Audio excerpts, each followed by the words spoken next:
Assalamualaikum warahmatullahi wabarakatuh. Selamat pagi anak-anak. Pada pertemuan kali ini kita akan membahas mengenai kerajinan tekstil. Nah, ini adalah beberapa contoh dari kerajinan tekstil. Nah, kita masuk, apa sih itu kerajinan? Kerajinan merupakan bagian dari seni rupa keraton. Kerajinan ini berarti proses produksi yang melibatkan keterampilan manual dalam membuat benda-benda kebutuhan hidup.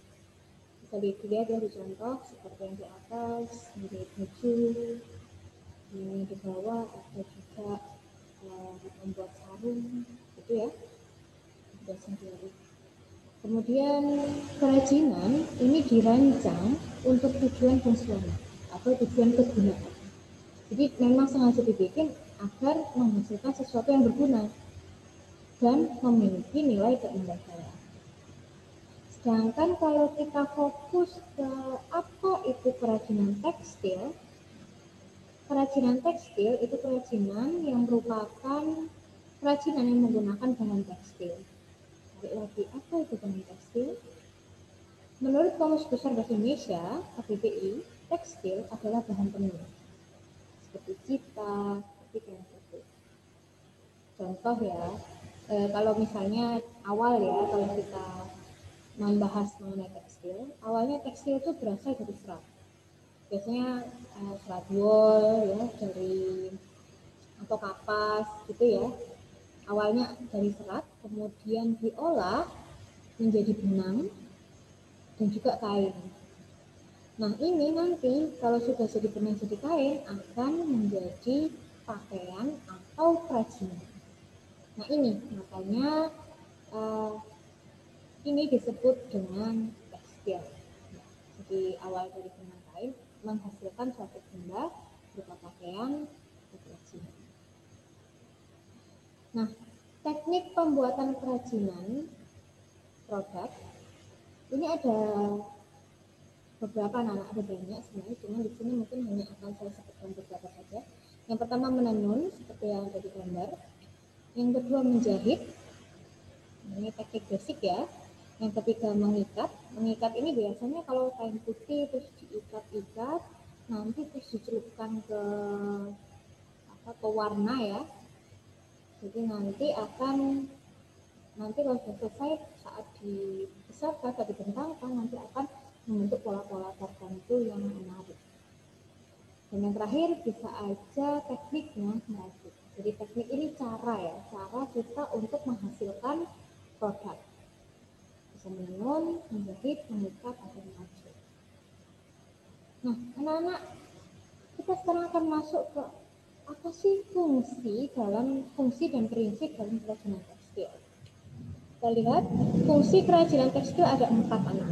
Ada 4. Yang pertama, sebagai fungsi penghias, seperti dilihat di belakangnya ibu-ibu ini ya, kelihatan ya di belakang ini. Ini adalah kerajinan tekstil tapi fungsinya untuk penghias. Yang kedua, untuk benda pakai. Ini ada gelang, kita biasanya pakai gelang yang cewek-cewek, dan juga tas. Tas ini nggak melulu tas yang biasanya dipakai untuk perempuan, tapi juga tas untuk laki-laki juga bisa merupakan kerajinan tekstil. Kemudian bisa juga fungsi berikutnya adalah fungsi untuk kelengkapan ritual. Seperti yang ada di gambar, di sini ada Pak Jokowi saat mantu kemarin. Bajunya ini atau kain yang dipakai, kerajinan tekstil ini berupa baju ini merupakan kelengkapan ritual pernikahan. Fungsi berikutnya adalah fungsi simbol. Jadi kerajinan tertentu sengaja dibuat dengan bentuk seperti itu karena ada simbolnya. Karena ada makna di balik bentuk-bentuk itu tadi. Oke anak-anak ya, ada apa saja tadi? Ada 4 ya. Fungsi penghias, fungsi benda pakai, fungsi kelengkapan ritual, dan fungsi simbol. Sekarang kita bahas satu-satu. Apa sih yang dimaksud dengan fungsi penghias? Fungsi penghias atau gambar yang ada di belakangnya ibu-ibu ini, penghias kerajinan itu dibuat semata-mata hanya sebagai hiasan atau pajangan. dan tidak ada makna tertentu selain menghias, biar supaya kelasnya tidak kosong gitu aja, atau biar kelasnya lebih menarik gitu aja. Jadi tidak ada makna tertentu, hanya fungsinya menghias seperti yang ada di sini. Ini kebetulan kalau kalian masuk ke kantor BRI ya, di belakangnya teller biasanya selalu ada ini, ada batik-batik, jadi kain-kain digabung-gabungkan seperti ini, dibingkai seapik mungkin untuk sebagai hiasan. Contohnya ya dinding seperti ini. Fungsi kedua yaitu fungsi benda pakai. Nah, fungsi benda pakai ya memang dibuat dengan tujuan untuk kebutuhan sehari-hari. Contoh, baju, busana ya, baju, celana, topi, kopiah, dan seterusnya. Kemudian tas, aksesoris, itu kan benar-benar dipakai karena ini merupakan fungsi benda pakai. Itu ya, fungsi penghias. Kalau penghias cuma hiasan aja, tidak ada makna lain-lainnya. Kalau benda pakai ya dibuat untuk sehari-hari, kebutuhan sehari-hari. Berikutnya, yang ketiga adalah fungsi kelengkapan ritual. Ya, seperti yang tadi disebutkan ya, dengan saat Jokowi mantu ini, fungsi kelengkapan ritual ini kerajinan yang mengandung simbol-simbol tertentu dan sebagai benda magis berkaitan dengan kepercayaan dan spiritual. Jadi biasanya banyak ya di daerah-daerah itu secara umum ya kan saat pernikahan, mungkin saat kelahiran atau buat acara-acara ritual, biasanya orang-orang itu menggunakan pakaian tertentu seperti yang ada di gambar ini saat Pak Jokowi mantu ini. Pakaiannya tertentu karena memang itu fungsinya untuk kelengkapan ritual. Jadi semua ini adalah karya ini ya. Jadi ini memang tujuannya ada kaitan kepercayaannya juga. Contohnya ya, kain ulos, kain tenun ulos ini sudah dipakai ini. Kain tenun ulos ini memang kain tenun yang khusus digunakan saat upacara pernikahan. Karena juga ada juga kain jenis lainnya untuk khusus acara pemakaman, ada juga yang khusus untuk pesta. Itu yang anak. Nah, yang terakhir adalah fungsi simbol. Kalau fungsi simbol, kerajinan tekstil tradisional ini selain sebagai hiasan, jadi dia mungkin jarang ya dipakai, tidak digunakan tertentu, tapi jadi dipakai untuk hiasan. Fungsinya untuk melambangkan hal tertentu yang berhubungan dengan nilai spiritual. Jadi untuk fungsi simbol ini dia tidak dipakai ya, dia pure untuk hiasan, tapi ada simbol tertentu yang berhubungan dengan nilai spiritual. Contohnya yang tapestri, tenun, batik yang dibuat dengan motif simbolik, motif tertentu. Seperti yang kalian lihat anak-anak, yang ada di gambar di atas ini disebut dengan tenun Sindelio, yang dipercaya oleh masyarakat sana bahwa jika kita menempel atau menggantungkan tenunan ini di rumah kita, maka itu menghindarkan dari bahaya atau tolak bala gitu ya. Itu fungsi simbol. Nah, berikutnya, apa sih bedanya kalau fungsi benda pakai sama fungsi hias? Oke. Nah, kita lihat di sini di gambar ini ada sapu tangan anak-anak. Ya, ini kan sapu tangan kain, ini juga craftsman ya, jadi ini juga keterampilan juga. Keterampilan. Tapi ini fungsinya adalah fungsi pakai, jadi nggak ada apa-apa ya, pokoknya kita bikin sapu tangan, kemudian dipakai untuk ngelap, dipakai untuk bersihkan sesuatu gitu. Tetapi jika kita beri sedikit unsur ornamen seperti ini, dikasih bunga sedikit, nah ini tetap bisa dipakai lap, tetap bisa dipakai fungsinya sebagai sapu tangan, tapi memiliki nilai yang lebih. Itu ya anak-anak ya. Jadi ini masih tetap dua gambar ini merupakan benda pakai. Yang satunya tidak ada unsur apapun, tidak ada ornamennya, tidak ada hiasan sama sekali. Tapi kalau ini ada sedikit hiasan yang menambah nilai keindahan pada benda ini. Nah, Sedangkan kalau fungsi penghias anak-anak, fungsi penghias itu benar-benar dalam satu tangan ya, misalnya barangnya sama-sama satu tangan, tapi dia itu dihias demikian rupa cantik yang kalau misalnya dibuat lap itu eman gitu. Jadi benar-benar di situ untuk menghias aja, untuk ditempel, untuk dilihat, untuk dikagumi. Begitu ya anak-anak ya. Jadi tidak ada unsur benda pakainya sama sekali, pure untuk hias. Nah, sekarang kita akan membahas tentang prinsip kerajinan tekstil. Kalau tadi fungsinya ada 4, fungsi ya tadi ya, fungsi guna, fungsi penghias, fungsi kegunaan, kelengkapan ritual, dan fungsi simbolik. Nah, sekarang kalau prinsip ada 4 juga anak-anak. Yang pertama adalah keunikan bahan kerajinan. Kedua, keterampilan tangan. Ketiga, ada unsur estetik, dan yang keempat ada unsur biasa. Jadi kalau kita membahas tentang kerajinan tekstil harus ada 4 ini. Harus ada bahannya, ada unik bahannya.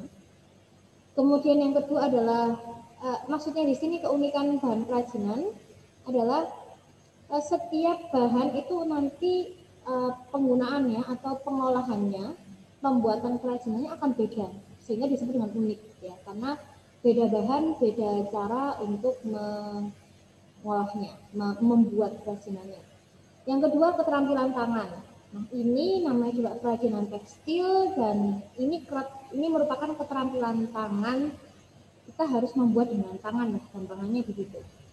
Kemudian yang ketiga, namanya kerajinan tekstil harus ada unsur estetik. Contoh unsur estetik tadi ya, anak-anak di gambar ini tadi.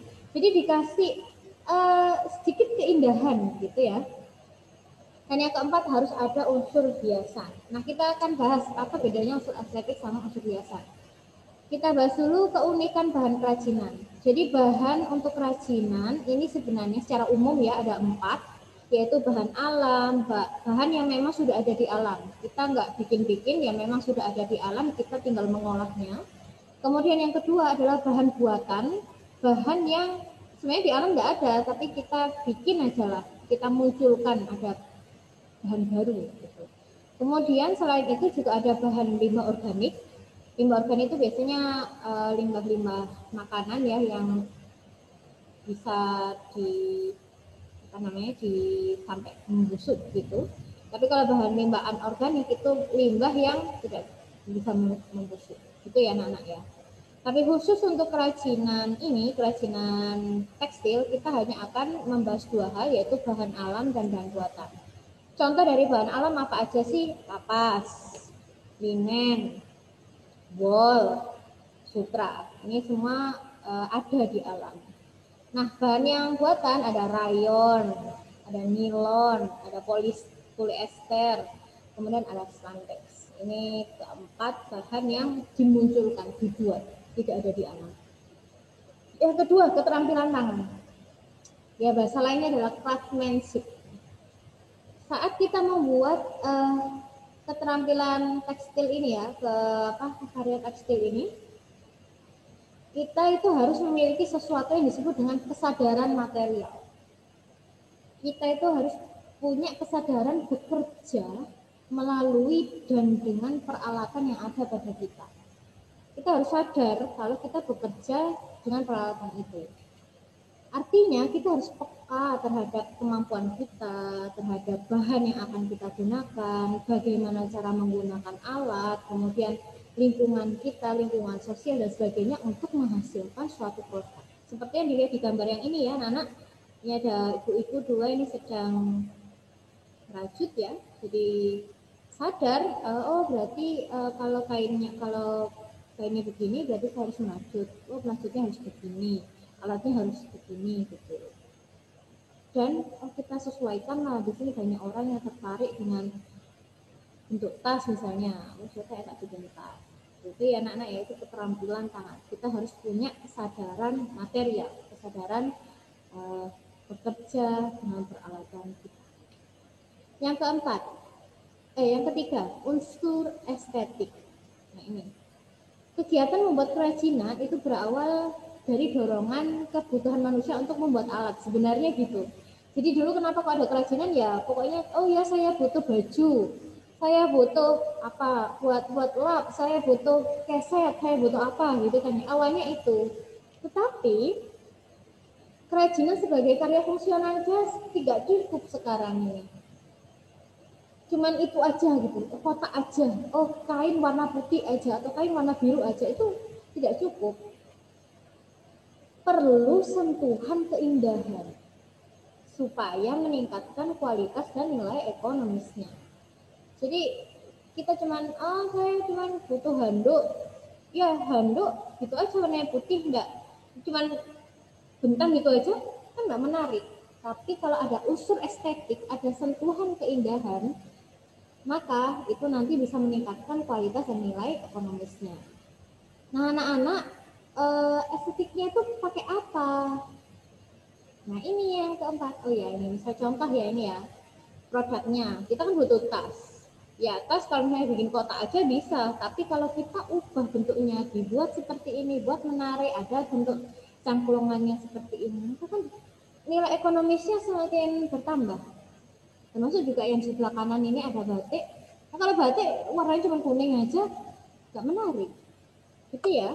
Jadi unsur estetik ya ini ada begini, ada yang membuat indah. Nah, cara untuk membuat indah salah satunya ada unsur hiasan. Nah, ini jadi cara supaya ada estetiknya harus ada unsur hiasannya. Unsur hiasan ini adalah unsur dekorasi yang dibuat dengan berbagai cara. Bisa aja dilukis, diukir, atau dicetak. Tapi unsur hiasan ini ada dua anak-anak, ada dua jenisnya. Yaitu yang pertama adalah hiasan pada permukaan produk atau produknya sudah jadi nih, contohnya ini ya kayak kain flanel yang dibuat untuk kotak tisu, kemudian dikasih hiasan di permukaannya, dikasih boneka-boneka kecil sound shape ini. Nah ini namanya hiasan pada permukaan produk, kemudian dilem supaya menarik dan seterusnya. Nah yang kedua adalah hiasan terstruktur atau sudah memang direncanakan, oh nanti saya akan bikin bentuknya bunga-bunga terus ada putih, ada warna birunya dan seterusnya. Ini namanya hiasan terstruktur. Putih-putihnya atau bentuknya ini sudah sengaja, sudah dari awal sudah direncanakan. Jadi tidak dibuat dulu baru ada hiasannya. Nah, itu ya anak-anak mengenai bab pertama ini, kerajinan tekstil. Terima kasih sudah mendengarkan. Kita akan lanjutkan di kelas. Wassalamualaikum warahmatullahi wabarakatuh.